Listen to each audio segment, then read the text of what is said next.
ओम अज्ञानतिमिरान्धस्य ज्ञानाञ्जनशलाकया चक्षुरुन्मीलितं येन तस्मै श्रीगुरुवे नमः। नमो महावदन्याय कृष्ण प्रेम प्रदायते कृष्णाय कृष्ण चैतन्य नामने गौरतुषे नमः। हे कृष्ण करुणा सिंधु दीनबंधो जगतपते गोपेश गोपिका कांत राधा कांत नमस्तुते। तप्त कांचन गौरांगी राधे वृंदावनेश्वरी वृषभानुसुते देवी प्रणमामि हरिप्रिय। तवैवास्मि ना जीवामि त्वया बिना इति विज्ञाय राधे त्वं नये मां चरणान्तिकम्। गुरुवे गौरचन्द्राय राधिकायै तदालये कृष्णाय कृष्णभक्ताय तद्भक्ताय नमो नमः। वाञ्छाकल्पतरुश्च कृपा सिन्धुभ्येव च पतितानां पावनेभ्यो वैष्णवेभ्यो नमो नमः। नमो भक्ति विनोदाय सच्चिदानंद नामिने गौर शक्ति स्वरूपाय रूपानुग्वराय ते। श्री कृष्ण चैतन्य प्रभु नित्यानंद श्री अद्वैत गदाधर शिवासादि श्री गौर भक्त वृंद। हरे कृष्ण कृष्ण कृष्ण हरे हरे, हरे राम राम राम हरे हरे। मैं सर्वप्रथम मध्य गुरुपाद पद्म परमाराध्यतम नित्य प्रविष्ट ओम विष्णुपाद अष्टोत्तर शत श्री भक्ति वेदांत श्री नारायण गोस्वामी महाराज मध्य शिक्षा गुरुपाद में पद्म परमाराध्यतम नित्य प्रविष्ट ओम विष्णुपाद अष्टोत्तर शत श्री भक्ति वेदांत श्री बाण गोसाई महाराज के अभय चरणारविंद में अनंत अनंत कोटि दंडवत प्रणाम ज्ञापन कर उनकी अहित कृपा की वांछा करती हूँ। मैं ग्रंथराज भजन रहस्य तथा रचयिता ओम विष्णुपाद सत्संग श्री भक्तिवत ठाकुर के चरणारविंद में असंख्य कोटि दंडवत प्रणाम कर उनकी अहित कृपा की प्रार्थना करती हूँ। मैं सभी वैष्णवियों के लिए यथा योग्य वंदन अभिवादन दंडवत प्रणाम करती हूँ। तो हमारा प्रश्नोत्तर सेशन चल रहा है, आज हम इसको कंटिन्यू करेंगे। प्रारंभ करें। कल हम श्रवण दशा सुन चुके थे और श्रवण दशा में उसके बाद फिर वरण दशा शॉर्ट में और अच्छी प्रकार से, शॉर्ट में बोलें और अच्छी प्रकार से बोलें।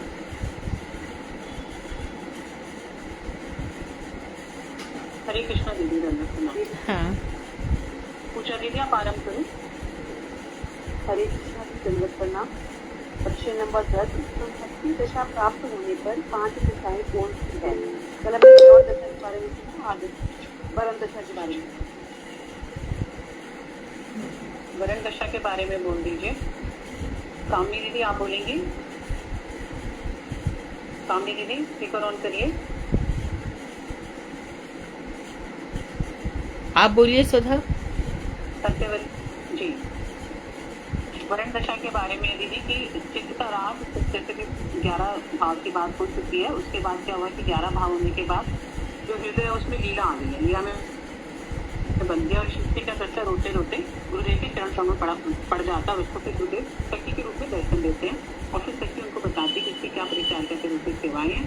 और वो बहुत थोड़ा जल्दी हो रहा है, थोड़ा धीरे बोलिए। यहाँ तक तो समझ में आया कि वरण दशा में एकादश भाव के बाद वरण दशा आती है तो गुरु सखी के रूप में आते हैं, उसके बाद समझ में नहीं आया। और फिर उनके परिचारिका के रूप में आ जाते हैं।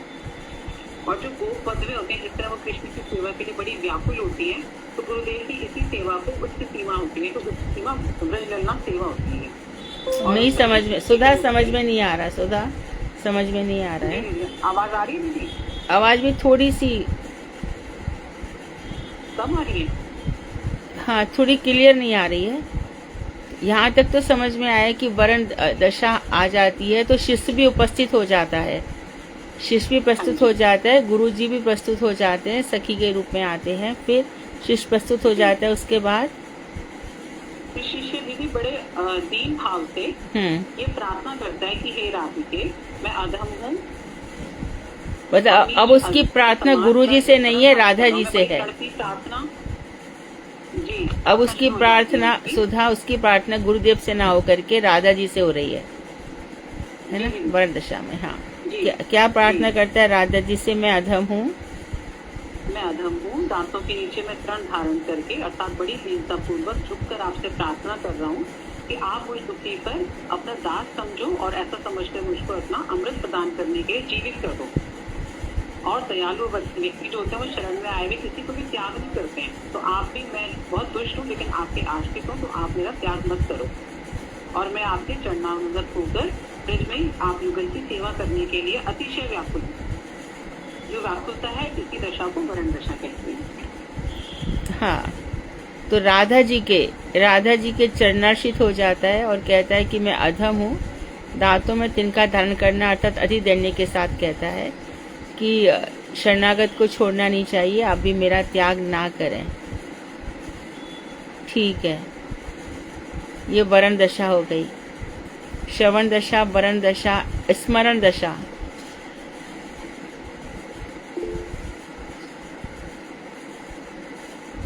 बोलिए विनीता दीदी, बोलिए विनीता दीदी। हरे कृष्ण दीदी। स्मरण दशा में कहती दीदी श्री गोस्वामी जी कि इस शरीर से ब्रज मंडल में अर्थात लीला मंडल में निवास करना चाहिए। पटने से ब्रजवास संभव नहीं होने पर भी मन ही मन ब्रजवास करना चाहिए। मन ही मन ब्रजवास का फल भी शरीर से ब्रजवास करने के समान भी होता है। जो जिस सखी के अनुगत है वे ब्रज में अपने को उसी सखी की कुंज सेविका मानकर कृष्ण एवं अपने भाव वाली सखी का सर्वदा स्मरण करते हैं। जो जिस स्थिति में, एक मिनट, जो जिस स्थिति में अवस्थित है, ऐसा कहा ना? जी दीदी। अवस्थित है ना, ठीक है। जो जहाँ पर है उसी स्थिति में क्या करे? वहीं से दीदी मन ही मन ब्रज का मतलब करे। वो तो पहला हो गया, तो वो वहीं से ही। उसके आगे बोलो। जो जिस सखी के अनुगत है वे ब्रज में अपने को उसी सखी की कुंज सेविका मानकर कृष्ण एवं अपने भाव वाली सखी का सर्वदा स्मरण करते हैं। अपने भाव वाली सखी का, हाँ हाँ, ये बात मुख्य है स्मरण दशा में कि जिसका जो भाव है वो उसी भाव का अनुसरण करे। अर्थात किसी का भाव सनातन मंजरी जैसा हो सकता है, किसी का भाव रूप मंजरी जैसा हो सकता है, सनातन मंजरी लमक मंजरी होगा, किसी का भाव रमण मंजरी जैसा हो सकता है, किसी का तुलसी मंजरी गुण मंजरी जैसा। तो उन्हीं भावों में डूबा रहे। साधक रूप में इस स्थूल देह से श्रवण कीर्तन आदि वैदिक भक्ति का अनुष्ठान करते हैं। अच्छा, साथ में ये भी कहा है विनीता, मैं कुछ बोल रही हूँ, साधक देखो ये भी बताया गया है हमें कि वैदिक भक्ति का भी अनुसरण करते रहो। ये नहीं है कि हम मंजी दशा को प्राप्त हो गए तो नियम कानून सब छोड़ दें। इस बात का विशेष ध्यान रखना है कि ऐसी अवस्था में भी। तो अब सुनो क्यों ऐसा कहा गया है कि दंडकारण्य बन के जो ऋषि थे, भगवान श्री राम ने उनको वरदान दे दिया कि कृष्ण स्वरूप में आना, मैं तुम्हें मिलूंगा। तो इतने बीच में दंडकारण्य बन के ऋषि कहाँ रहे? 24वीं चतुर्युगी में भगवान राम थे, 8 करोड़ वर्ष निकल गए। त्रेता युग आते आते 28वीं चतुर्युगी के त्रेता युग आते आते लगभग 8 करोड़ वर्ष निकल गए हैं। तो इस समय कहाँ रहे ये ऋषि लोग? कोई आंसर दे पाएगा?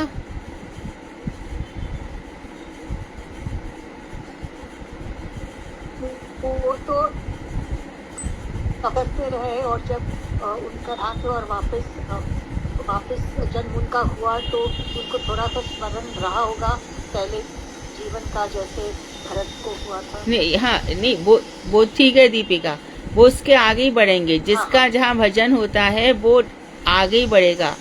देखो कर्म और भजन में यही अंतर है। कर्म तो फल दे करके मर जाता है, कर्म खत्म हो जाता है। भजन कभी खत्म नहीं होता, भजन हमेशा आगे बढ़ता है। तो यहाँ पर वैदिक भक्ति का मतलब ये हो रहा है कि उसके बाद भी वो जन्म लेते रहे और मंत्र जाप करते रहे। तो मंजरी भाव आने पर भी हमें वैदिक भक्ति कंटिन्यू रखनी चाहिए। अपना मंत्र जाप आहनिक जो भी है वो करते रहना चाहिए, ये मुख्य बात है। तो उसमें भी आया है, उपनिषदों में भी आया है कि मुक्त अपि लीलया विग्रहम, मुक्त लोग भी लीला पूर्वक विग्रह धारण करके भजन करते हैं। जब परमहंस साधु हो गए सुखदेव गोस्वामी, व्यास जी, ये लोग भी क्या कर रहे हैं? ये लोग भी आज भी भजन ही कर रहे हैं।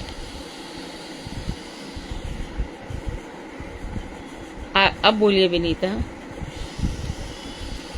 और प्राप्त किए हुए 11 भावों में से सिर्फ ब्रज गोपी देवी में कार्यापूर्वक से लीला का ज्ञान और निर्दिष्ट सेवा करते हैं।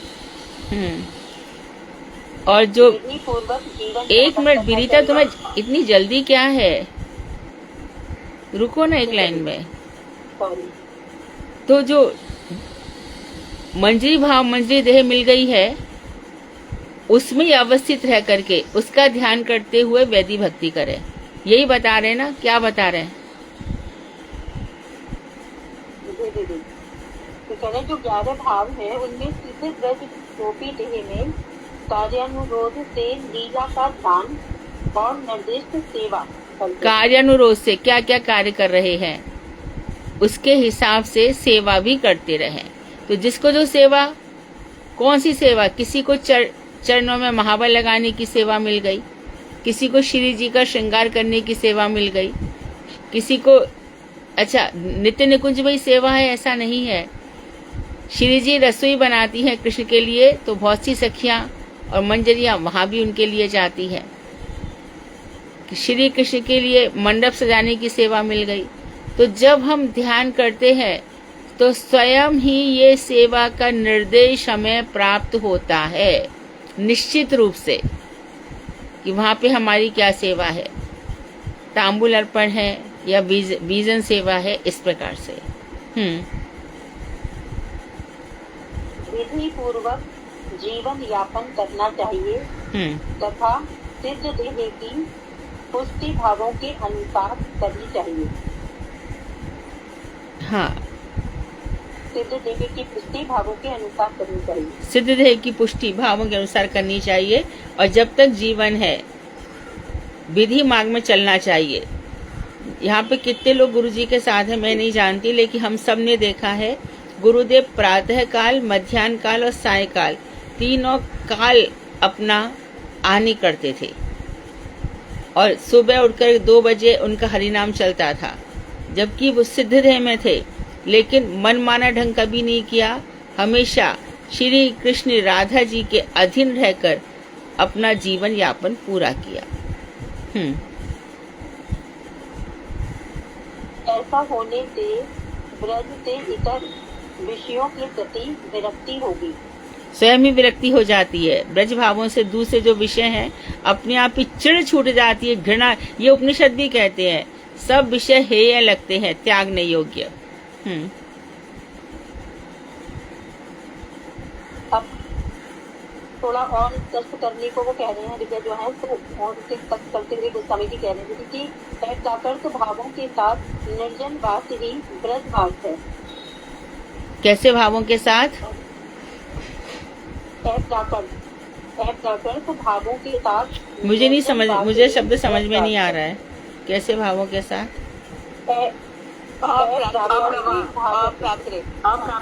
अप्राकृत। तो ए क्यों बोल रही हो? अ बोलो। अप्राकृत भावों के साथ। हाँ, अप्राकृत भावों के साथ ब्रज में रहना चाहिए। ठीक है। संख्या पूर्वक हरि नाम करते हुए अष्टकालीय सेवा करना। यहाँ भी बोला संख्या पूर्वक अष्टकालीय सेवा करें, यानी कि ऐसा नहीं हमने ये कर लिया तो नाम कम कर दो, संख्या भी अपनी पूरी रहनी चाहिए। समस्त देह यात्रा भजन विरोधी न हो पड़े, ऐसा सोच विचार कर अपनी समस्त क्रियाओं को इस प्रकार करना चाहिए कि वे क्रियाएं ऐसी हों कि हमारी शरीर यात्रा का निर्वाह भी हो जाए और वे भगवत भजन के अनुकूल भी हों। यदि तुम लोग ने समझ लिया तो ठीक है, मुझे शुरू के शब्द समझ में नहीं आए। दीदी ये है कि समस्त देह यात्रा भजन विरोधी ना हो पड़े। हाँ, ये जो देह है, हमारी जो यात्रा है जीवन की, कहीं भी ऐसा ना हो कि हमें प्राप्ति हो गई और हमारे कार्य भजन के विरोधी हो पड़े। भजन छोड़ छाड़ करके यहीं पे कहीं आलसी की तरह पड़े हुए, आलस तो कभी नहीं आना चाहिए। वेद मंत्र है, वेदांत में भी आया है ये। कुर्वन्निः कर्माणि जिजीविषेत् शतम् समाहा। हम कर्म करते हुए 100 वर्ष तक जीने की इच्छा करें। कर्म क्या? यही सेवा, भजन। भजन नहीं छोड़ना है अंत तक।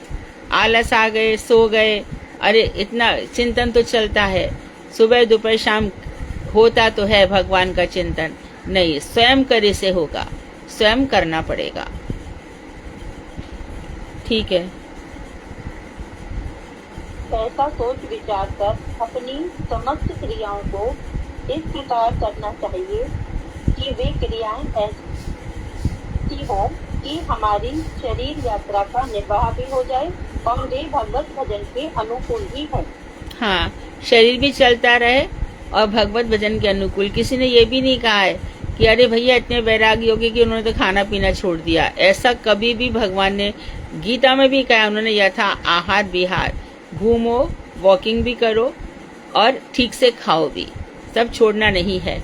ये बात भी है कि उम्र के हिसाब से गरिष्ठ पदार्थ खाने कम कर देने चाहिए। उम्र बढ़ गई और बस मालपुआ, खीर, ये सब डाइजेशन के हिसाब से नहीं है। भगवान ने उम्र का विधान बनाया है तो उस उम्र के साथ हमें चलना चाहिए, यही हमारी समझदारी है। उम्र के हिसाब से ही हमें पहनना, ओढ़ना, खाना, पीना, ये सब चलना चाहिए। उम्र हो गई और ऊट पटांग वस्त्र पहन रहे हैं, कैसे पता नहीं क्या क्या करे हुए, बस ये नहीं, बिल्कुल नहीं। एकदम शांत भाव से चलो और खाना भी शांत हो जाए तो क्या होगा कि जो अननेसेसरी पेट संबंधी बीमारियां नहीं आएंगी और जैसा खाओगे अन्न वैसा बनेगा मन। तो जितना सात्विक भोजन होगा उतना ही विचार भी बहुत सात्विक होंगे। समय पर उठना, समय पर सोना, समय पर सारे कार्य करना, ये सब भजन विधि के अंतर्गत आते हैं। ठीक है, तो हमारी श्रवण, वरण और स्मरण दशा बहुत अच्छे से हो गई। अब है हमारी भावापन्न दशा। सुषमा दीदी बोलेंगे आप? सुषमा दीदी, भावापन्न दशा। हाँ जी दीदी। स्मरण दशा में अनेक साधन करने पर एवं उस साधन काल में भावापन्न योग्य चेष्टा रहने से स्मरण दशा में भावापन्न अवस्था होती है। स्मरण अवस्था में जो अनुभवगत प्रापंचिक दुष्ट भाव होते हैं वे संपूर्ण रूप से दूर हो जाने पर आपन दशा उपस्थित होती है। तो सुषमा जी थोड़ा क्लियर कर दीजिए इसको कि प्रपंचगत जो भी अच्छी तरह से समझ में नहीं आया अच्छी तरह से। यहाँ से पढ़ा तो है कि स्मरण दशा में बहुत सारे साधन जब करते हैं और भावों के आने की योग्य चेष्टा होने पर ये भावापन्न अवस्था उत्पन्न होती है। तो स्मरण के समय बहुत सारे साधन चलते, चेष्टाएं चलती हैं, उसके बाद फिर भाव आ जाते हैं। भावापन्न, आपन मतलब प्राप्ति, भावों की प्राप्ति हो रही है। उसके बाद स्मरण अवस्था में जो अनुभवगत प्रापंचिक दुष्ट भाव होते हैं वे संपूर्ण रूप से दूर हो जाने पर आपन दशा उपस्थित होती है। स्मरण दशा में प्रपंचगत जो भी भाव, दूषित भाव हमारे मन में आ रहे थे, भाव में वो सब भी निकल जाते हैं। तो हमने लास्ट टाइम तक पढ़ा था कि भाव भक्ति में भी कुछ ना कुछ अनर्थ रह जाते हैं, तो थोड़े बहुत भी रह जाएं तो वो भी दूर हो जाते हैं और दूर कर देने चाहिए। भक्ति ही एकमात्र कृष्णाकर्षणी है, अतएव कृष्ण की कृपा से स्मरण दशा में चिंतागत मल क्रमशः दूर हो जाता है। हाँ, जितना कृष्ण का स्मरण होगा, जैसे से स्मरण बढ़ता जाएगा राधा कृष्ण का, मन के दोष अपने आप ही दूर होते चले जाएंगे, क्योंकि हम जानते हैं कि ऐसे दूषित मन को श्री कृष्ण नहीं अपनाएंगे। फिर अप्राकृत दृष्टि शक्ति उदित होती है। उस समय भक्त अपनी सखी और युद्धेश्वरी का दर्शन पाते हैं। तो यहाँ तक आते आते अप्राकृत दृष्टि आ जाती है और उस समय हमारी जो सखी है, गुरु रूपा सखी है, या जिस भी सखी का हमने अनुगत्य किया है वो मिल जाती है। और जहाँ तक कि युद्धेश्वरी, ललिता जी इत्यादि भी दर्शन देने लग जाते हैं। भावापन्न दशा में जड़ीय स्थूल देह और लिंग देह के ऊपर शुद्ध जीव का आधिपत्य हो जाता है। हाँ, सूक्ष्म देह छूट जाता है, लिंग देह छूट जाता है। तो जिस तरह से श्यामानंद प्रभु को घुंघरू मिल गया, स्वयं ललिता जी आ गई, तो इस तरह से वो स्वयं ही आ जाती है। ये क्योंकि भावना ऐसी है। गुरु जी ने कहा तुम झाड़ू लगाओ, परम विद्वान है, परम सब कुछ है, लेकिन मुझे आदेश इसीलिए मिला है कि मेरा नित्य जगत में अपराकृत कुछ होने वाला है। गुरु जी ने जो मुझे आदेश दिए हैं, इसका मतलब ये है कि अपराकृत जगत में मेरा कुछ होने वाला है। तो कोई भी सेवा छोटी या बड़ी नहीं होती। नित्य जगत में हमारे यहाँ पर आचार्यों ने झाड़ू की सीख बनने की भी प्रार्थना की है। तो जो भी मिल जाए हमें उसी में एकदम डूब जाना चाहिए और उस सेवा प्रचेष्टा को अच्छी प्रकार से करना चाहिए। परंतु कृष्ण कृपा पूर्ण होने पर जो अवस्था होती है, उसका अवान्तर फल यह होता है कि जीव के साथ इस प्रापंचिक जगत का संबंध संपूर्ण रूप से छिन्न हो जाता है। ठीक है। और भावापन्न दशा का नाम स्वरूप सिद्धि है और स्वरूप संपत्ति दशा होने पर वस्तु सिद्धि हो जाती है। हाँ, तो ये भावापन का अर्थ है कि स्वरूप सिद्धि हो गई, हमारा क्या स्वरूप है। और अंत में प्रेम संपत्ति दशा, तो वस्तु सिद्धि होगी। कौन पढ़ रहा है? साधा दीदी आप बोलोगे संपत्ति दशा? दीदी ये मैं नहीं इतने अच्छे से बता पाऊंगी। कोई और बोलना चाहेगा? रेती दीदी आपने हैंड रेस किया हुआ है, हाथ उठाया आपने। रेती दीदी, सत्यवती खंडेलवाल दीदी है क्या आपसे?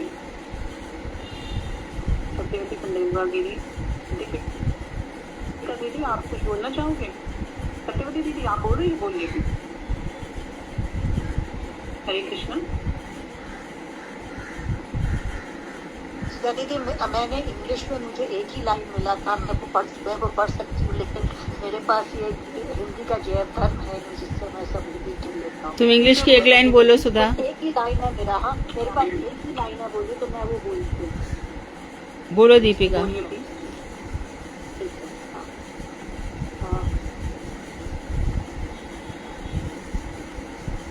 दासी दासा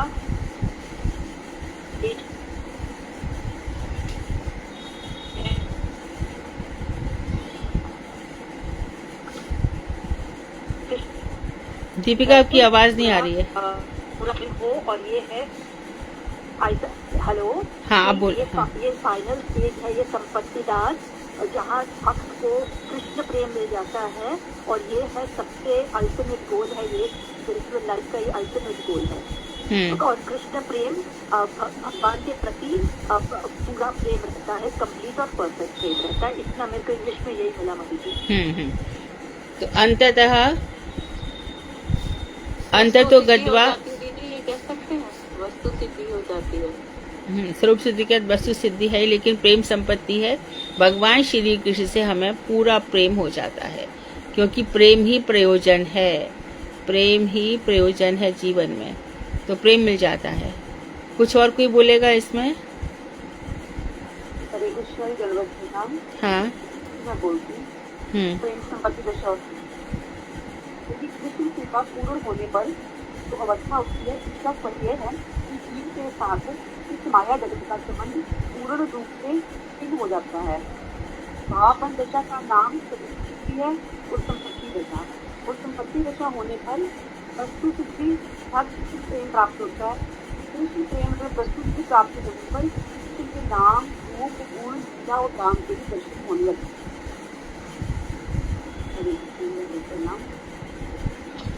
नाम रूप गुण लीला। यदि इसमें स्थूल सूक्ष्म दोनों शरीर को भूल जाते हैं, वस्तु सिद्धि पर स्थूल शरीर और सूक्ष्म शरीर दोनों को मतलब दोनों भूल जाते हैं। ये तो भावापन्न दशा में भी आया था ना, अभी भावापन्न दशा में पढ़ा था ना, स्थूल और सूक्ष्म इन दोनों के ऊपर। ठीक है। तो भगवान से प्रेम हो जाता है और फिर उस प्रेम संपत्ति दशा प्राप्त होने पर भगवान के नाम रूप गुण लीला हमें ध्यान में आते हैं। तो इस तरह से हमारा बड़ा सौभाग्य का दिन रहा, क्योंकि जो हम सुनते हैं कभी ना कभी जीवन में वो उतरता अवश्य ही है, क्योंकि ये सब व्यवस्था भगवान के द्वारा निर्धारित है। ऐसा होना था, हमने पढ़ना था, तो जीवन में ये सब असर करती है। ये हमारी भजन चेष्टा पर निर्भर है कि हम कैसे भजन करते हैं। आगे का प्रश्न। दीदी अगर संक्षेप में हम कहें संपत्ति दशा मतलब लाभ वाली दशा, तो ये कहेंगे ना कि भक्त को भगवान मिल गए, भगवान के रूप नाम गुण लीला। भगवान तो सुधा जिस समय श्रद्धा होती है ना, उसी समय से ही मिल जाते हैं। दीदी अब साक्षात दर्शन लीला दर्शन करना, उनके गुण उनका रूप का कभी कभी आके चले जाना, जैसे आप सुनते हैं कभी कभी कि राधा जी का कभी लहंगा दिख गया, भगवान कृष्ण के कभी स्त्री के दर्शन, हाँ, ये सब होने लगता है दशा। बिल्कुल बिल्कुल, हाँ बिल्कुल।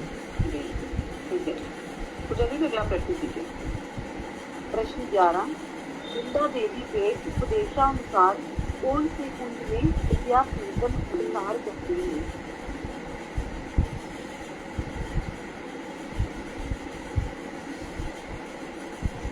नाम लो। सॉरी, मैं स्पीकर ऑफ करके बोल रही हूँ। कामनी दीदी बोलिए, बड़ा हाँ बोलिए कामनी दीदी। कौन सा प्रश्न है, एक बार बोलिए। प्रश्न नंबर 11, वृंदा देवी के उपदेशानुसार कौन से कुंज में विद्या कीर्तन अधिकार करती है? अच्छा, ये कुंज के लिए कुंज है।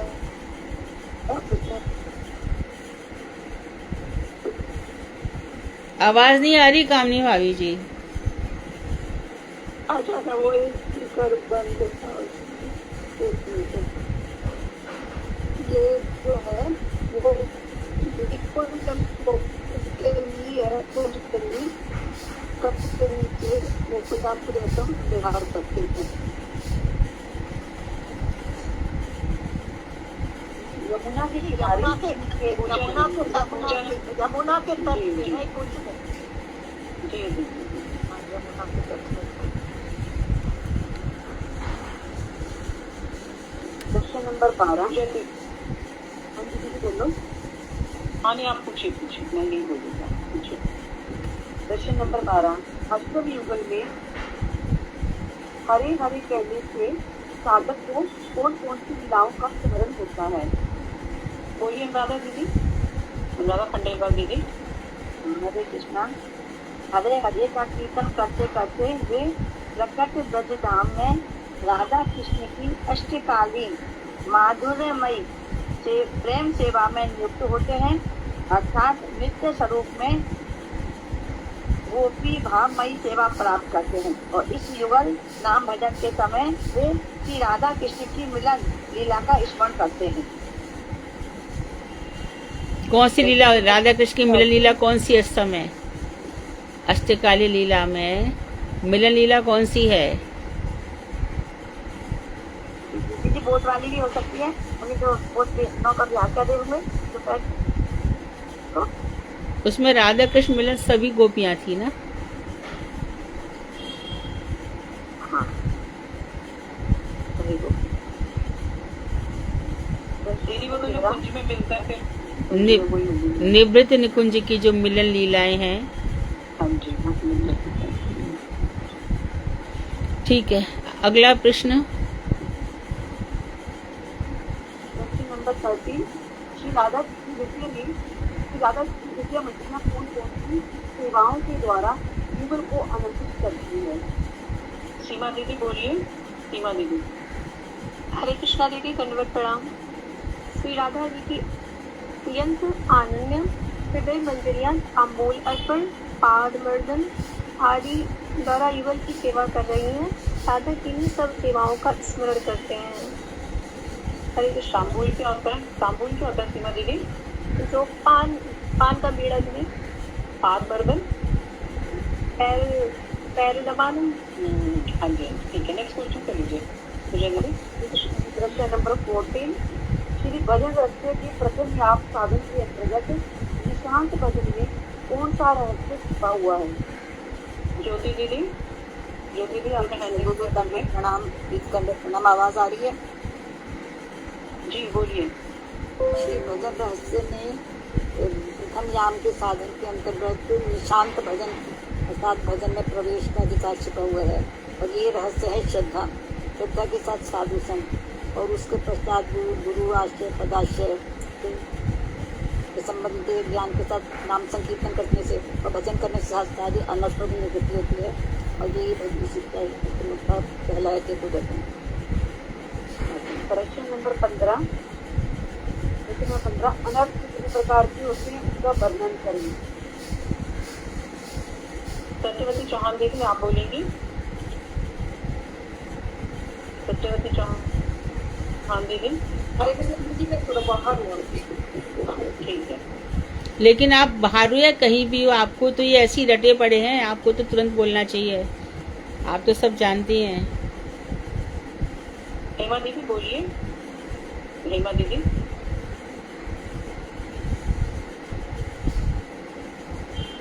ललिता दीदी बोलिए। ललिता देवी बात। हरे कृष्णा दीदी बोलते हैं। हरे कृष्ण दीदी। अच्छा बोलिए हेमा दीदी। अनर्थ 4 तरह के होते हैं, सुकृति, दुष्कृति, अपराध और भक्ति जनित अनर्थ।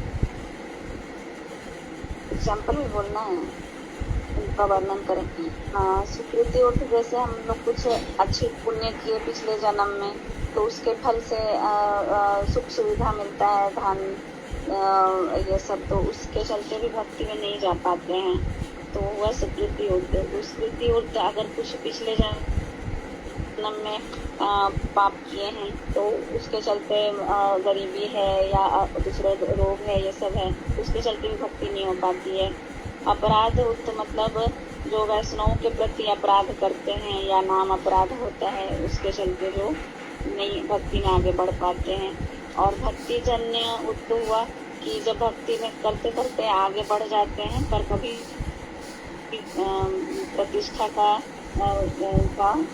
लालच या जो भी बोल सकते हैं, प्रतिष्ठा में वो भटक जाते हैं और भक्ति में आगे नहीं बढ़ पाते, तो प्रतिष्ठा भी हो जाती है और उसके साइमल्टेनियसली जिसको प्रतिष्ठा नहीं मिल रही है तो उसका दिमाग खराब हो जाता है कि उसने तो इतना सही किया, उसको इतना मिल गया, उस दूसरे को ईर्ष्या आ गई, मैं इतना भजन करता हूँ, गुरुजी मेरा नाम ही नहीं लेते, ये सब भी, ये दोनों ही प्रकार से। अनुराधा दीदी मेरे को जो मिला था गलत आंसर मिला था, प्लीज मेरे को फोटो खींच के भेज देंगे। हेलो, ये जो आंसर है जो मेरे को मिला था ये गलत मुझे मिला था, तो आप करेक्ट आंसर अगर आपने जैन धर्म से लिया तो प्लीज। ये वाला तो जैन धर्म में, ये तो उसने से किया था भक्ति अनर्थ वाला ना। हाँ, मेरे किताब में है लिखा। नहीं, ये किसी में नहीं है, मैं किसी की किताब में हूँ, मैं तो उसमें से माधुर्य कादम्बरी में से किया था मैंने ये तो। तो आप प्लीज मुझे भेज दीजिएगा अगर आपके पास आंसर है तो। हरे कृष्ण जी, लास्ट क्वेश्चन प्रश्न नंबर 16 विष्णु याम के कालीन भजन के अंतर्गत केतु दर्पण मार्गम का क्या उद्देश्य है? ललिता देवी दासी दीदी। हरे कृष्णा दीदी, नाम दीदी। द्वितीय याम के प्रातःकालीन भजन के अंतर्गत साधु संघ में एक तो अनर्थ निवृत्ति का रहस्य छिपा है, दूसरा नाम और नामी अभिन्न तत्व है और भगवान नाम स्वरूप की कृपा आदि सारी शक्तियां जो है अंतर्निहित होती हैं। ऐसे भजन में चेतो दर्पण मार्जनम संभव होता है। शिक्षा अष्टकम का द्वितीय श्लोक नामकारी जैसे भाव के साथ नाम भजन का रहस्य द्वितीय याम में छुपा हुआ। हरे कृष्णा दीदी, इस क्वेश्चन में कुछ बोलना है हमको। इसमें तो हम लोग एक ऐसा समझे थे ना शायद कि प्रथम याम में चित्ररूपी दर्पण का मार्जन और द्वितीय याम में नामकारी वाली है। हाँ, ये आएगा। संसार रूपी महादावाग्नि, ठीक है। और नाम में कितनी सारी शक्तियाँ छुपी हैं और उसमें महाप्रभु ने समय और नियम इत्यादि नहीं रखे हैं कभी भी किसी भी अवस्था में। और नाम और नामी अभिन्न है। नामी, बार बार हम कह रहे हैं, नामी वो काम नहीं करता जो नाम काम कर जाता है। इसके एक ही उदाहरण याद रख लो, पक्का ही कर लो। भगवान श्री राम ने अहिल्या को तारा, लेकिन उनके नाम ने ना जाने कितने ही को तार दिया, ना जाने कितनों को तार दिया।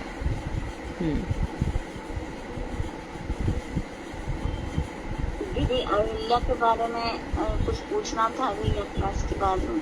किसके बारे में? वो जैसे बोलते हैं कि भगवान से जो टच होते हैं या जिनको स्पर्श करके या जैसे राक्षसों को भी मारे तो वो लोग वैसे जाते हैं या वैकुंठ में जाते हैं। तो अहिल्या अपने पति के लोक में जाती है ना शायद? हाँ, अहिल्या गौतम ऋषि के लोक में जाएगी डेफिनेटली। उसने भगवान का भजन थोड़ी किया है। अच्छा, कोई भी स्त्री हो या पुरुष हो, जो जिसका अनुगत्य करेगा उसी के लोक में ही जाएगा। पति पत्नी प्रापंचिक संबंध है, दिव्य संबंध नहीं है, ध्यान रखें। पति पत्नी का संबंध ये प्रपंचगत है, जो मनु जी ने निर्धारित किया है। और मनु जी ने बताया कि भाई ऐसे रहो, उन्हें एक व्यवस्था कर दी। लेकिन अप्राकृत संबंध में यहाँ ये संबंध वहाँ नहीं चलते। वहाँ तो जीव अकेला ही जाएगा, इस संबंध में भी अकेला ही जाएगा, लेकिन उसका भजन कितना है। और ये जो दान पुण्य इत्यादि पति करता है, क्योंकि पति ने पत्नी का पानी हाथ दिया है। लड़की के पिताजी ने हाथ दिया है अपनी बेटी का उसके हाथ में, तो उसका ये काम है कि इसका तू सब कुछ संभाल, सब कुछ कर। लेकिन ऐसा कहीं भी नहीं है कि पत्नी जो कुछ भी भजन इत्यादि करेगी उसका शेयर पति के साथ हो जाएगा, ऐसा नहीं है। विषयी व्यक्ति के साथ पत्नी रहती है तो कभी कभी देखा गया है कि उसके प्रताप बल से पति बचा रहता है। क्यों? क्योंकि वो उसको भगवान का प्रसाद खिला रही है और भी चीज़ें दे रही है, तो कुकर्म करने के बाद भी वो बचा रहता है। तो इसका ये मतलब नहीं हो गया कि भजन शेयर हो गया। भजन शेयर नहीं होता कभी किसी के साथ, एक भाई का दूसरे भाई के साथ नहीं होता। तो अब बात आ गई प्रहलाद जी की। प्रहलाद जी ने कहा कि मेरे पिताजी पर कृपा कर दो। तो भगवान ने क्या कहा कि देख, तेरे पिता तर जाएंगे, पर ये नहीं कहा कि कुटुंब तर जाएगा, ये नहीं कहा कि भाई बहन भी तर जाएंगे, ऐसा बिल्कुल भी नहीं कहा है। होलिका जो प्रहलाद जी को लेकर के जल गई, वो कौन से लोक में जाएगी? वो असुर लोक में ही जाएगी। एक वैष्णव के साथ, वैष्णव बालक के साथ उसने ऐसा निंदनीय कार्य किया।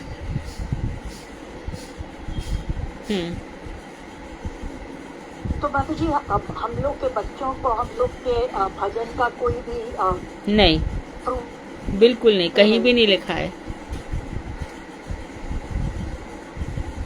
कभी बिल्कुल कभी पति को भी दान पुण्य का मिल सकता है थोड़ा बहुत, क्योंकि तुमने पति से पैसा लिया और तुमने दान कर दिया तो उसको, क्योंकि पैसा उसने कमाया है तो थोड़ा मिल सकता है, अदरवाइज वो भी नहीं।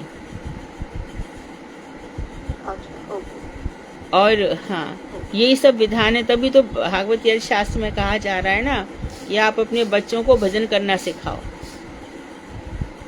और वेदांत तो यहाँ तक भी कहता है कि जो माँ भजन कर रही, पिता भजन कर रहे हैं, उनकी लाशें कहीं भी पड़ी हो और बच्चे ने उसका अनुष्ठान नहीं किया, तो बिल्कुल भी ये जरूरी नहीं है कि उनका कुसंस्कार हो गया, ये खराब लोगों में चले गए। सबको अपना भजन ही लेके जाता है, अपना भजन ही ऊपर के लोगों में ले जाना चाहता है। श्रीमद् भागवत का 2 स्कंद भी पढ़ना चाहिए, उसमें पूरा सृष्टि तो इतनी बढ़िया प्रकार से बताया गया है। तो यदि बच्चा नित्य काल हो तो इसकी कथा बताई गई है चित्रकेतु महाराज की। बच्चा मर गया और बच्चा मर गया कि बिलक बिलक के रो गए थे, पागल ही हो रहे थे। कृतद्युति जो उनकी पत्नी थी उसकी स्थिति इतनी खराब थी। उसी समय नारद ऋषि भी आ गए, अंगिरा ऋषि भी आ गए। तो यही तो कहा कि अब बच्चे को तो मैं बुला दूंगा। तो बच्चे ने आके क्या कहा, सभी को तो पता है, अरे ये तो पहले मैं इसका पिता था, जाने हम लोग कितनी दफे कुत्ता गधा जाने कितनी कितनी योनियों में गए हैं, कौन किसका पिता कौन किसका पुत्र। तो बिल्कुल मना कर दिया। तो उनका रोना धोना कुछ काम नहीं आया। उन्होंने कहा मैं जिसके लिए रो रहा हूँ वो तो मेरा है ही नहीं। बोले मैं जहाँ पे हूँ बहुत खुश हूँ, मैं नहीं आऊँगा इधर। वही श्रीवास आंगन में भी वैसा ही हुआ, उनको जिता दिया गया। महाप्रभु ने कहा आजा भाई, ये लोग बहुत रो रहे हैं। तो नहीं आऊँगा, मैं जहाँ हूँ वहीं हूँ। तो ये सब हमारे कर्मों के ही हैं, जो बच्चे बच्चे इत्यादि होते हैं, हमने जो कर्म किया हुआ है वही आ जाते हैं। यदि हमने किसी का, मानो किसी गैया की बहुत अधिक सेवा करी है, बहुत ही अधिक सेवा करी है, तो गैया ही हमारी बेटी बन के आ जाएगी और हमारी सेवा कर देगी। तो ये सब लेन देन चल रहा है इधर। तो यदि देखो बच्चा है, अब मैं बताती हूँ, और वो बात मैं सबको ही बता दी है, और कि जब बैजू काका का बेटा मर गया तो उसकी जो आते हैं वो एकदम एक दूसरे से श्रिंक हो गए। तो उनके जितने भी फ्लैट थे वो बिक गए और शेयर से वो सब निकल गए। तो मुझे वो ट्रेन में ही मिल गए। तो दादाजी क्या हो गया था राकेश को? तो बोले कि अरे बेटी वो हमारा बेटा थोड़ी था, शत्रु था, हमारा बदला लेने आया और लेकर के चला गया। और इसी प्रकार अपने मठ से जो गीता निकली चक्रवर्ती ठाकुर की, उसमें भी शुरू में यही लिखा है, ये पति पत्नी बेटा बेटी ये सब हमारे कर्मों के ही परिणाम है और कुछ नहीं है। हमने किसी का कुछ अच्छा कर दिया तो हमारा कुछ अच्छा बन करके आ गया, कहीं खराब कर दिया तो अब देखो ना कितने बेटा बड़े बड़े घरों में भी, कौन सा वो है घर में जिसने माँ बाप को निकाल दिया, क्या नाम है उसका, वो कपड़ों का जो करता है बिजनेस, जिंदल सिंघानिया। हाँ, तो हाँ रेमंड। तो फिर क्या है ये ऐसे ही है सब जगह। खाली सुखदेव गोस्वामी भी निकले तो व्यास जी ने कहा रुक रुक बेटा तिष्ठ तिष्ठ, ये तो भागवती कह रही है ना, तो कहा कस्य पुत्रा मोहे भी कारणम, कोई किसी का बेटा नहीं होता, मोही कारण होता है। तो ये सब जीव अपना अपना भोग करने आए हैं। किसी जन्म में कोई माता कोई पिता, हर जन्म में अलग अलग होते हैं। कोई ये सब प्याऊ है, प्याऊ होती है ना, यहाँ पे सब मिलते हैं फिर बिछुड़ जाते हैं। ऐसा ही ये संसार है, धर्मशाला है, मिले फिर निकल गए, यहाँ कुछ भी नहीं है, एक दूसरे का कुछ भी नहीं है। जो हमारे कर्म है वही हमारे सामने है। थैंक यू माताजी। हाँ, अगला प्रश्न। हरे कृष्ण दीदी, धन्यवाद प्रणाम।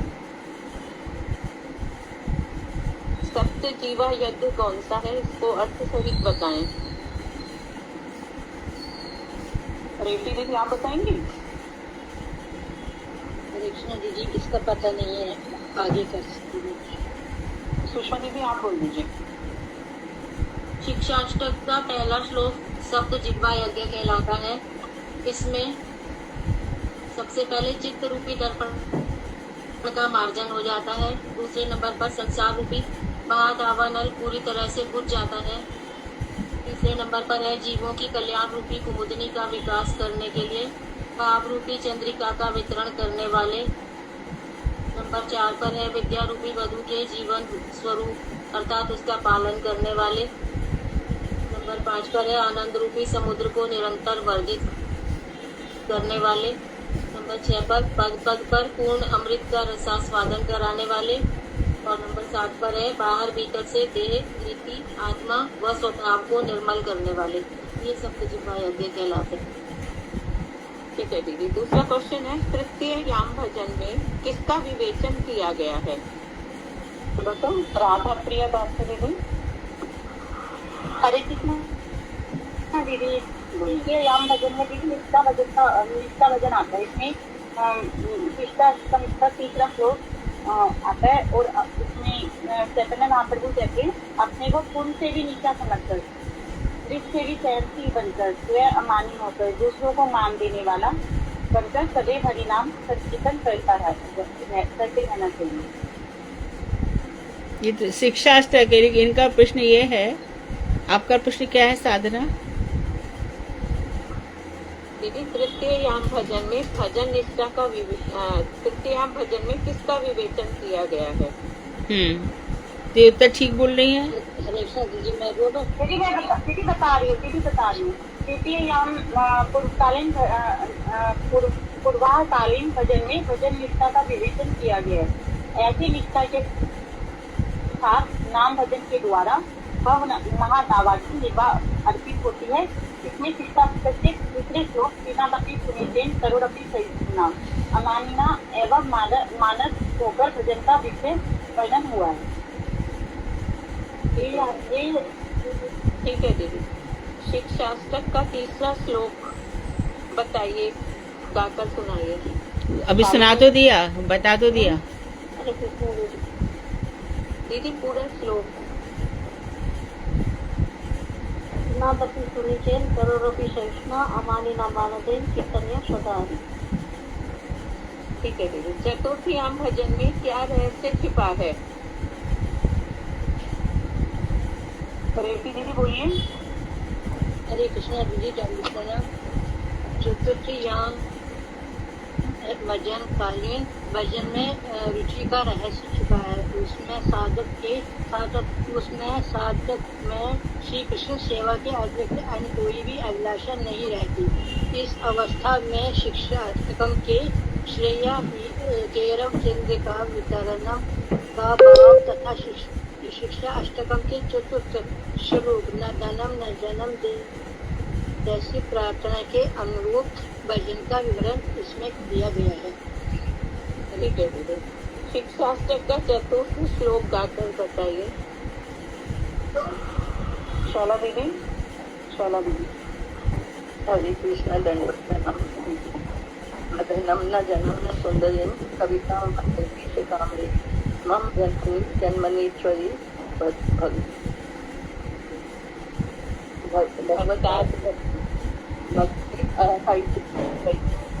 ठीक है दीदी। भक्ति है ही दीदी। वही पंचमयाम भजन में किसकी प्रार्थना निहित होती है? अनुराधा खंडेलवाल दीदी। हरे कृष्णा पंचम याम अपराह्नकालीन भजन में नाम साधक के स्वरूप अर्थात कृष्ण के नित्य दासत्व की प्रार्थना होती है। विशेषतः भजन एवं भजनीय दोनों के प्रति आसक्ति उत्पन्न होती है। ऐसे भजन से नाम ही विद्या बधु के जीवन स्वरूप है, ऐसी अनुभूति होती है। और इसी अवस्था में शिक्षा अष्टक के पंचम श्लोक यानी आई नंद तनुज किंकरम जैसे भाव की प्रार्थना साधक के हृदय में उदित होती है। किंकरम नहीं है, खाली किंकर है। शिक्षाष्टक का पंचम श्लोक बताइए। निशा दीदी। हरे कृष्ण पंचम श्लोक बताएंगे इसको बता पंचम श्लोक दीदी।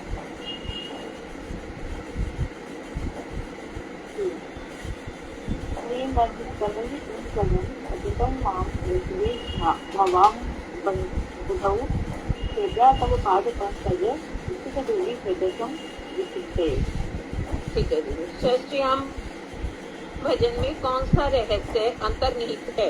विनीता त्यागी दीदी। हरे कृष्णा दीदी षष्ठयाम सायकालीन भजन में भाव के सहित नाम भजन का रहस्य अंतर्निहित है, जिसमें सिद्धि के बाह्य लक्षण दिखाई देते हैं। भाव के साथ नाम संकीर्तन के द्वारा आनंद बुद्धि वर्धन आनंद समुद्र की वृद्धि होने लगती है और शिक्षा अष्टकम के षष्ठ श्लोक नैनम प्रदर्श कार्य जैसी प्रार्थना उदित होती है। इन सबका विवेचन इस याम में है। ठीक है दीदी। शिक्षाष्टक का षष्ठ श्लोक बताइए। पूजा दीदी। हरे कृष्ण दंडवत प्रणाम। नैनम जल दक्षिण धारया बद्धम जल गति गिरा तुमके कदा सब नाम ग्रहण। ठीक है दीदी। सप्तम याम भजन में क्या विवेचन किया गया है? ललिता दीदी। ललिता देवी दासी दीदी। सप्तम याम में प्रदोषकालीन भजन में स्थिति के अंतर लक्षण का विवेचन किया गया है और ऐसी अवस्था में विरहानुभूति के साथ नाम भजन में पग पग पर पूर्णामृता का स्वादन संभव है। इस याम में शिक्षाष्टक के सप्तम श्लोक युगायतम निवेशेण जैसे विप्रलंबन प्रेमी की प्राप्ति हेतु प्रार्थना होने लगती है और इस समय विवेचन सप्तम याम में वर्णित है। शिक्षाष्टक का सप्तम श्लोक कौन सा है? एक दीदी 4:30 हो रहे हैं और अभी 13 क्वेश्चन बाकी हैं, कैसे करें? शॉर्ट क्वेश्चन से कैसे साधना? दीदी बस एक ही लॉन्ग है, बाकी तो शॉर्ट ही है, ज्यादा बड़े हो जाएंगे 5-7 मिनट में। नहीं दीदी, 10 दीदी मिनट आप तो भी चाहिए श्लोक, मुझे। दीदी श्लोक मत सुनिए, आप श्लोक क्वेश्चन स्किप कर दूं दीदी? श्लोक स्किप कर दूं? हाँ कर दो कर दो। ठीक है दीदी। अष्टम याम भजन के अंतर्गत क्या रहस्य छुपा है? योगिता दीदी बोलिए। मैंने पिछले मिल रहे थे। अष्टम याम में रात्रि लीला के अंतर्गत प्रेम भजन का रहस्य छिपा हुआ है। इसमें सिद्धि अर्थात साध्य भक्ति की निष्ठा का वर्णन है, साथ ही एकांतिक निष्ठा अर्थात एकांतिक कृष्ण परतंत्रता का वर्णन किया गया है। ऐसी अवस्था में स्वात्म नपनम की दशा संभव है। इसमें शिक्षा के अष्टम श्लोक वादता हम भाव प्राप्ति की कांक्षा होती है। ठीक है दीदी। साधक के भक्ति क्रम का वर्णन कौन से ग्रंथ में किया गया है और इस ग्रंथ की रचना किसने की है? अनिशा दीदी। हरे कृष्ण जी, इसका वर्णन भक्ति रसामृत सिंधु में किया गया है और इसकी रचना गोस्वामी जी लिखते हैं। नहीं, श्री रूप गोस्वामी जी। ठीक है दीदी। पारमार्थिक श्रद्धा का उदय कैसे होता है? ज्योति झा दीदी। ज्योति झा दीदी बोलिए। बोलिए, जो आपने हैंड रेज किया है। ज्योति गुप्ता दीदी आप बोल दीजिए प्लीज। हरे कृष्णा दीदी, इसमें बताया गया कि भक्ति मूलक स्वीकृति के द्वारा परमार्थिक श्रद्धा उत्पन्न होती है और जिसका शास्त्र में भी विश्वास, शास्त्रवृत्ति में विश्वास और हरिकथा श्रवण से अभिलाषा हो जाती है। श्रद्धा इसके लक्षण है। ठीक है दीदी। साधक के चित्त में प्रेम के आविर्भाव का क्या क्रम है? दीदी इसका आंसर मैं दे देती हूँ, मैंने नहीं दिया है। हाँ जी हाँ। सबसे पहले श्रद्धा, साधु संग, फिर भजन क्रिया, अनर्थ निवृत्ति, निष्ठा, रुचि, आसक्ति, भाव और दुर्योधन को भाव भक्ति और प्रेम भक्ति क्यों बनाया? जी दीदी। दुर्योधन को बलराम जी ने अपना शिष्य क्यों बनाया? शालू दीदी। दुर्योधन बलराम जी का नित्य शिष्य था। ठीक है दीदी। कात्यायनी संगीता के अनुसार जीव किन अवस्थाओं में भी विष्णु चिंता विमुक्त जनों का संग नहीं चाहता है?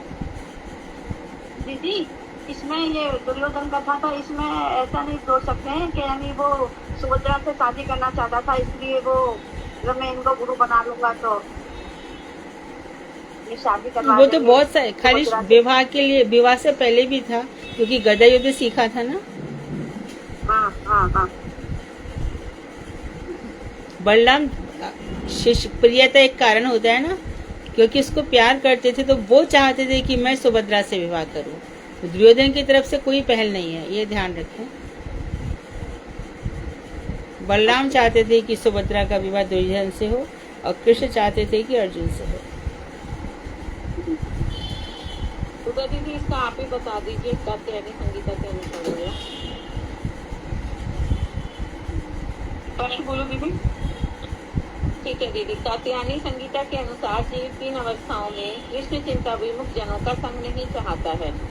कात्यायनी हरे कृष्णा देवी बंधन सुना। कात्यायनी संहिता के अनुसार जीव ये प्रश्न देखता है कि चाहे मैं आग में जल मरूं या मैं पिंजरे में सदा के लिए बंद रहूं, किसी भी पूरी तरह की स्थिति में क्यों न रहूं, तो भी मैं कभी भी कृष्ण चिंता में, अर्थात जो भगवान कृष्ण का चिंतन नहीं करते हैं, ऐसे विमुक्त जनों का संग कभी भी नहीं चाहता। ठीक है दीदी। विष्णु रहस्य के अनुसार विभिन्न देवी देवताओं के संग से किसका आलिंगन करना श्रेष्ठ है? राधिका दीदी बोलिए। राधिका दासी दीदी।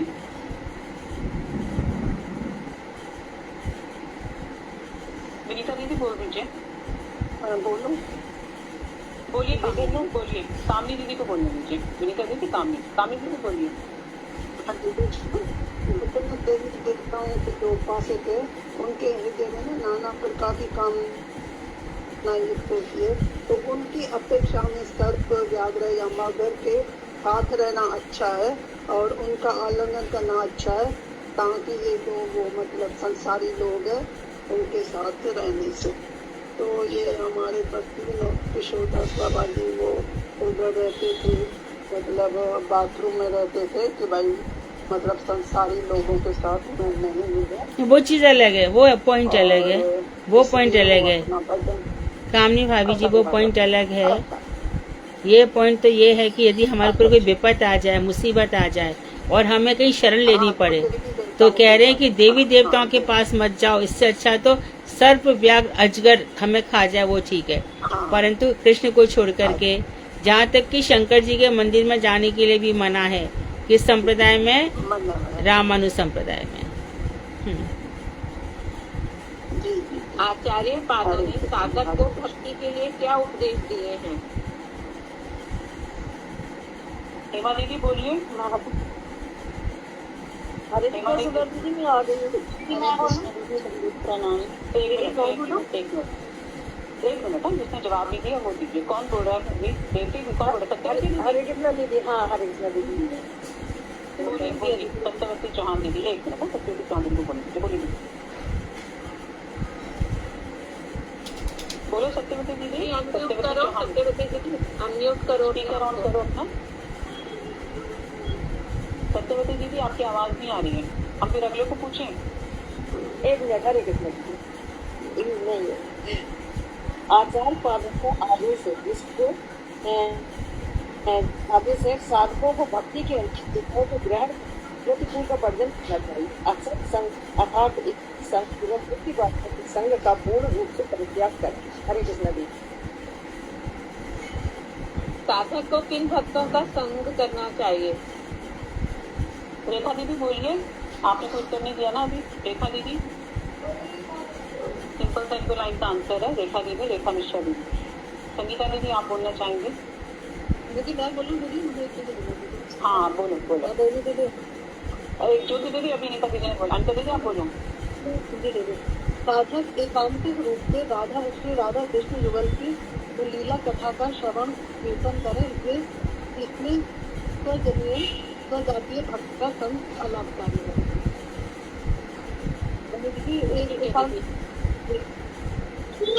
साधक का शिव जी की भक्ति के लिए क्या उद्देश्य होना चाहिए? हाँ बोलिए ज्योति दीदी। साधक को एकांतिक रूप से श्री राधा कृष्ण युगल की लीला कथा। नहीं दीदी, क्वेश्चन सुनिए पहले। साधक का शिव जी की भक्ति के लिए क्या उद्देश्य होना चाहिए?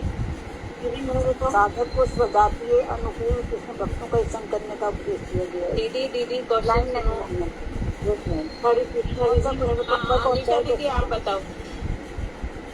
दीदी इसका है कि जो शिव जी को स्वतंत्र भगवान मानते हैं उन पर कभी नहीं करना चाहिए। और शिव जी सबसे बड़े और सबसे वैष्णव है, उनको इस प्रकार की भगवान का ठीक है, भगवान का भक्त मानते ही। हाँ, यही उद्देश्य होना चाहिए। शुद्ध कृष्ण भक्ति का आचरण करने वालों को कौन से दोष से बचना चाहिए? एक मिनट दीदी, जिसने अभी नहीं दिया ना वो दे देगा। ज्योति दीदी आप बोलिए। आपने हैंड रेज के लिए आंसर कोई नहीं दिया। ज्योति दीदी आप तो बोल चुकी है ना, उनको एक बार मौका देते। आपके क्वेश्चन नहीं। ज्योति दीदी। संगीता दीदी बोलेंगी। लता दीदी, श्यामली, काफी सारे नाम लिखे हैं। ललिता दीदी हैं, भारती दीदी, भगवती दीदी, योगिता दीदी आप बोल दीजिए।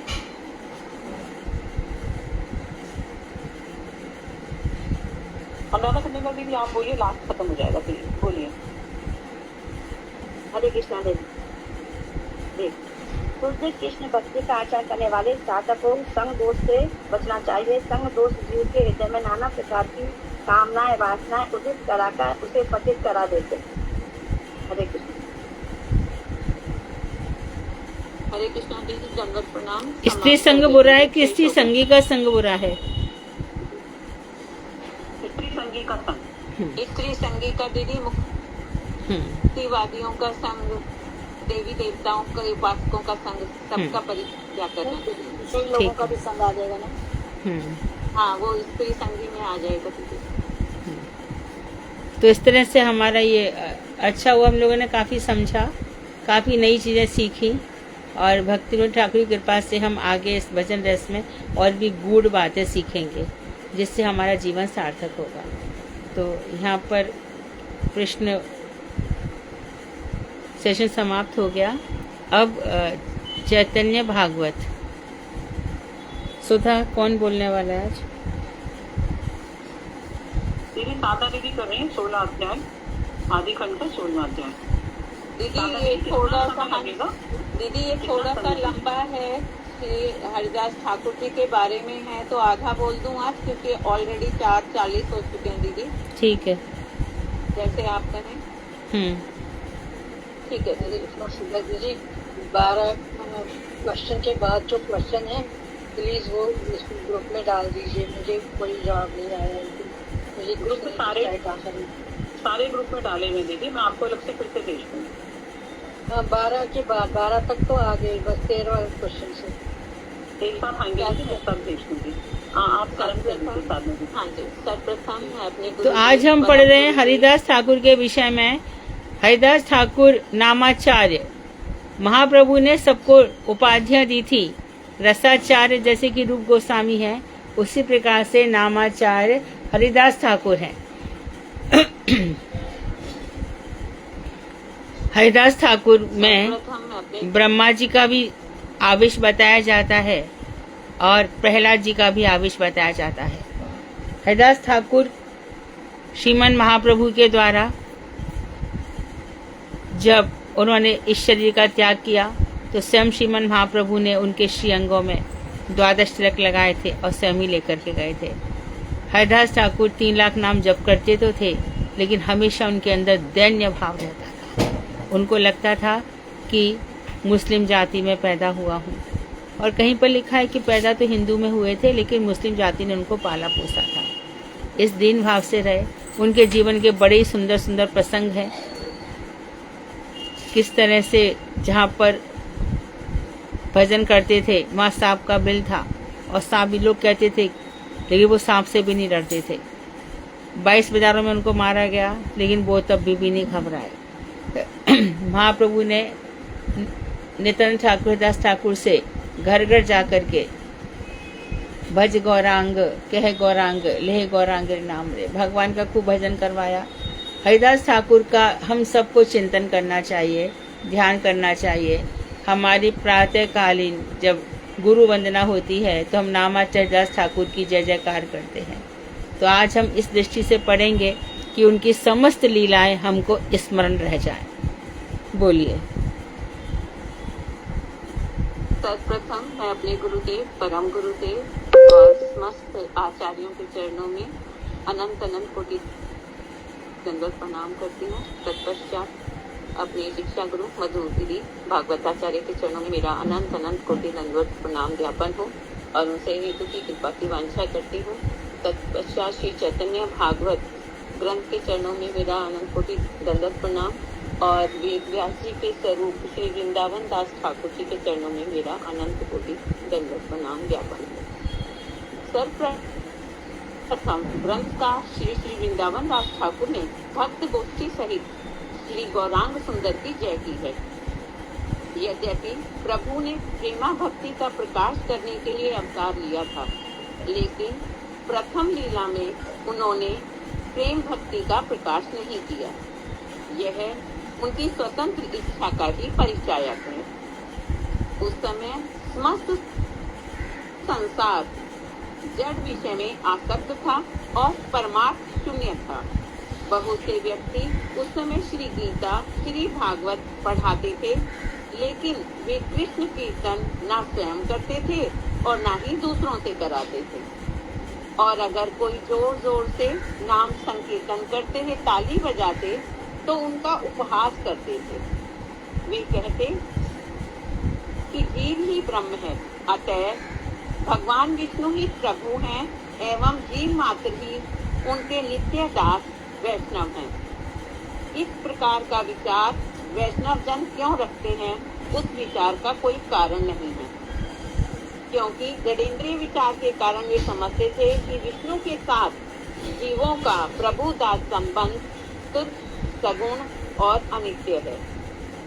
वे लोग कहते कि ये लोग मांगने खाने एवं सभी को दिखाने के लिए चीत्कार करते हुए हरि हरि बोलते हैं। सब नदिया वासियों ने आपस में फैसला लिया कि इन सब लोगों के घर द्वार तोड़ फोड़ कर फेंक दिए जाएं।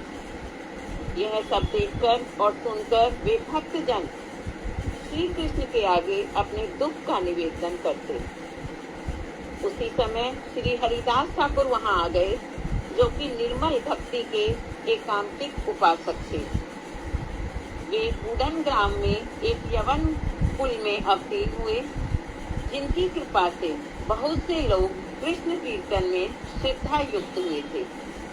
कुछ समय पश्चात वे शांतिपुर के निकट पुलिया नामक ग्राम में रहने लगे। उनका संग पाकर श्री अद्वैताचार्य परमानंदित हुए। हरिदास ठाकुर भी अद्वैताचार्य के संग से श्री गोविंद रस समुद्र की तरंगों में निमज्जित होने लगे। वे सर्वदा ही उच्च स्वर से कृष्ण नाम का गान करते हुए विचरण करते रहते थे। 1 लाख नाम जब वो उच्च स्वर से बोलते थे, 1 लाख उपांशु और 1 लाख मानसिक। कभी वे हंसते तो कभी नृत्य करते, कभी क्रंदन तो कभी चीत्कार करते और कभी मूर्छित हो जाते। प्रेम पूर्वक कीर्तन करते हुए उनका समस्त अंग भीग जाता, जिसे देखकर पाखंडी लोग भी विस्मित हो जाते। यहाँ तक कि ब्रह्मा और शिवाजी भी आश्चर्यचकित हो जाते थे। पुलिया ग्राम के सभी ब्राह्मण भी उनको देखकर विहल हो जाते। एक दिन काजी ने उस देश के अधिपति के पास जाकर इनका समस्त आचरण कह सुनाया। उसने कहा, यवन कुल में जन्म ग्रहण कर हिंदुओं जैसा आचरण करता है। काजी की बात सुनकर उस पापमती ने हरिदास को पकड़वा कर बुलवा लिया। वे उसी क्षण कृष्ण कृष्ण उच्चारण करते हुए प्रदेश के राजा के पास आ गए। हरिदास ठाकुर के आगमन को सुनकर सज्जन हर्ष और विषाद को प्राप्त हुए। बंदी गृह में पहले से ही मर्यादा संपन्न लोग बद्ध थे। वे विचार करने लगे कि परम वैष्णव हरिदास महाशय के दर्शन से उनका बंदी होने का दुख समाप्त हो जाएगा।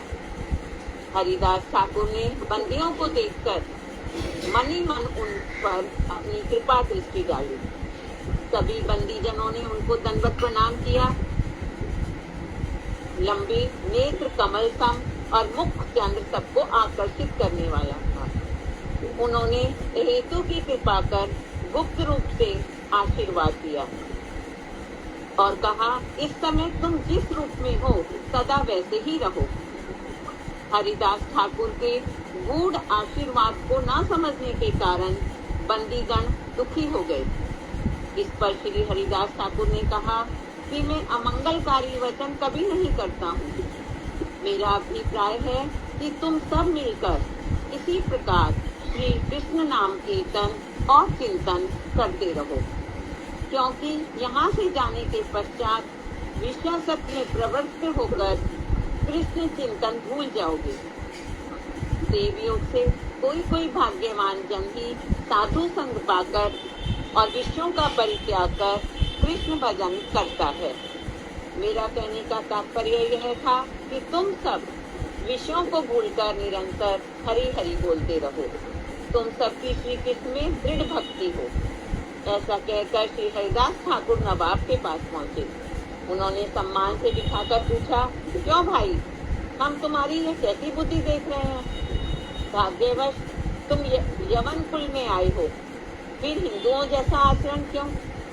जाति धर्म का परित्याग कर दूसरों के धर्म का आचरण कर रहे हो तो परलोक में कैसे निस्तार पाओगे?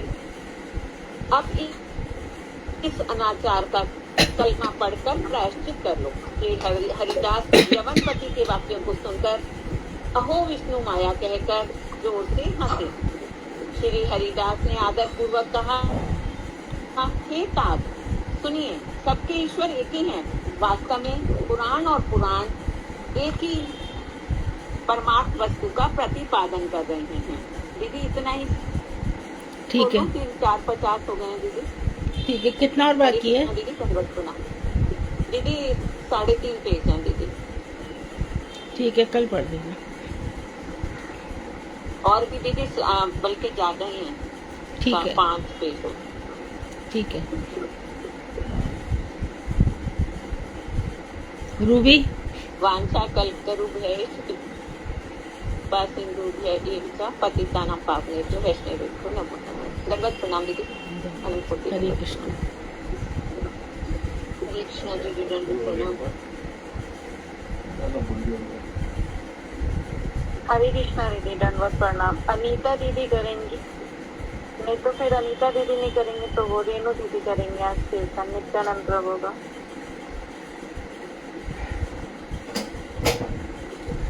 अनीता हरे कृष्णा दीदी, आपको बता दीजिए दीदी। हरे कृष्णा दीदी, पेड़ दीदी मैंने आपको हरे कृष्ण अनीता दीदी, आप मेरी बात सुनो पहले। मैंने कल ही आपको मैसेज किया था और मैंने कीर्तन का नाम भी भेजा था, आपने अभी तक मैसेज चेक भी नहीं किया।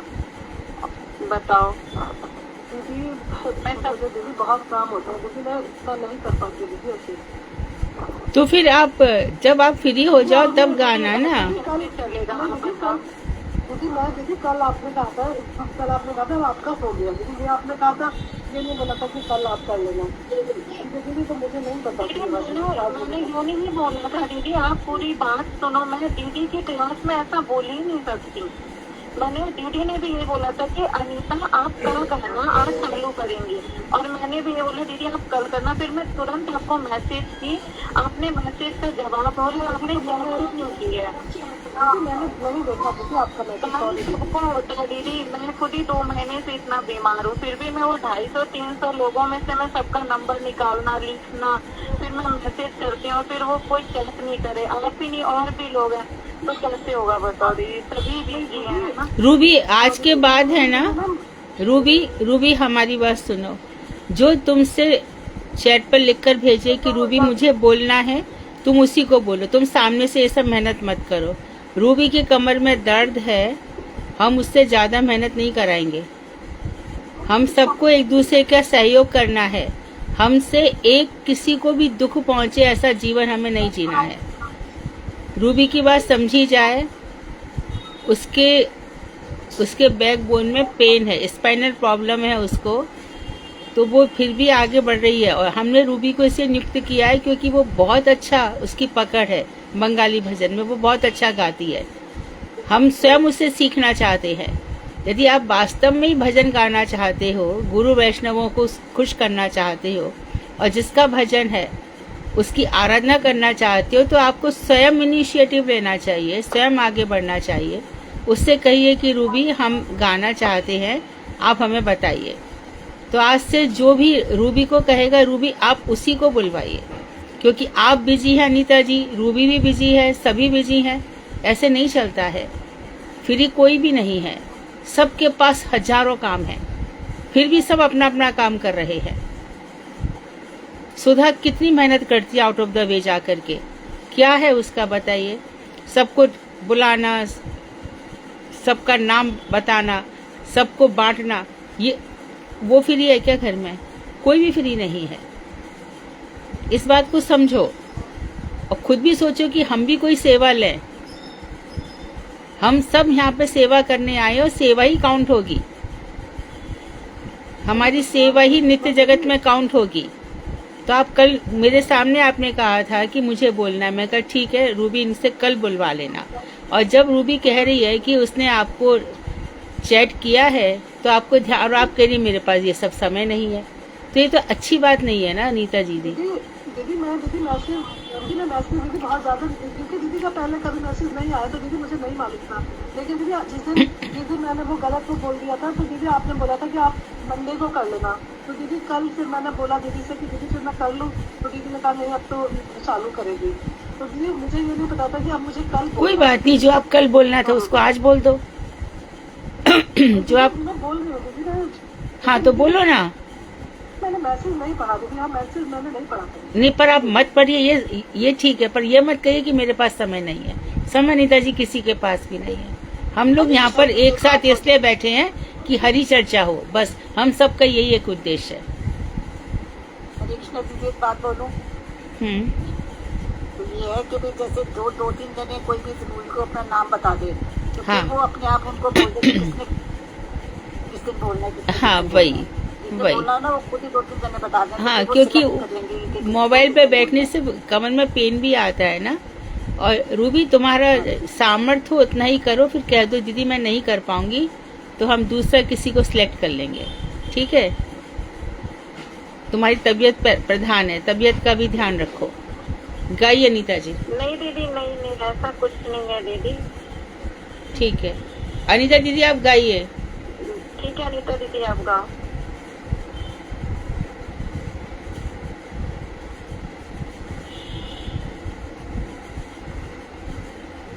क्या हुआ अभी? हरे कृष्णा, सॉरी दीदी मैंने ध्यान नहीं किया था। हाँ खोलिए गाइए। निताई मोर जीवन धन, निताई मोर जाति, निताई बिहाने मोर हार न जाती। संसार सुखेर मुखे सुने दीव छाई, नगर मागिया साधु गाइया। आवाज गई अनीता जी आपकी? ऐसी हो गई हो दीदी। मैं करूँगी गानी।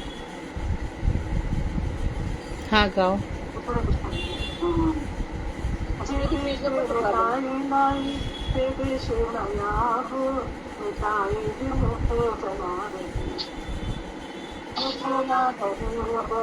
गंगा जल बदल हर शिरधारी, तेल निताई नहजिया दुख से मारे। लोचन हरे मोरताई जेबा नहीं माने, लगाले जाए यारी माझे मुख कान। हे निताई मोर जीवन धन, निताई मोर साथी, निताई बिहाने मोर हार न जाती। जय नित्यानंद राय, जय नित्यानंद राय, नित्यानंद राय, जय नित्यानंद। हरे कृष्णा दीदी। अनीता अर्थ लिखा हुआ है उसमें, अनीता जी अर्थ लिखा हुआ है। जी दीदी। हाँ पढ़िए पढ़िए। श्री नित्यानंद प्रभु ही मेरे जीवन धन है तथा निताई मेरी जाति है। उन निताई के बिना मेरी और कोई गति नहीं है। मैं संसार के सुखों पर राहत डाल दूंगा, अर्थात समस्त सांसारिक वस्तुओं को त्याग दूंगा। नगर नगर में निताई का नाम गाते गाते मांग कर खाऊंगा। जिस देश में निताई नहीं है तथा निताई का आदर नहीं है, उस देश में नहीं जाऊंगा। निताई से विमुख व्यक्तियों का मुख भी नहीं देखूंगा। जिस गंगा को शिव जी अपने मस्तक पर धारण करते हैं, वे गंगा भी जिनका चरण जल है, ऐसे नित्यानंद प्रभु का भजन नहीं करके लोग दुख प्राप्त करते हैं, दुख प्राप्त करके मरते हैं। श्री लोचन दास ठाकुर जी कहते हैं कि मेरे निताई को जो नहीं मानता, मैं उनके मुंह में आग देता हूँ। तो नित्यानंद ठाकुर की महिमा हमने सुनी। आप सभी लोग ध्यान रखें, नित्यानंद ठाकुर अखंड गुरु तत्व हैं। इन्हीं की कृपा से हमें भक्ति मिल सकती है। ठीक है, तो कल मिलते हैं फिर। वांछा कल्पतरुभ्यश्च कृपा सिंधुभ्येव च पतितानां पावनेभ्यो वैष्णवेभ्यो नमः। हरे कृष्णा दीदी। हरे कृष्णा दीदी। दंडवत। हरे कृष्णा। कृष्णा दीदी।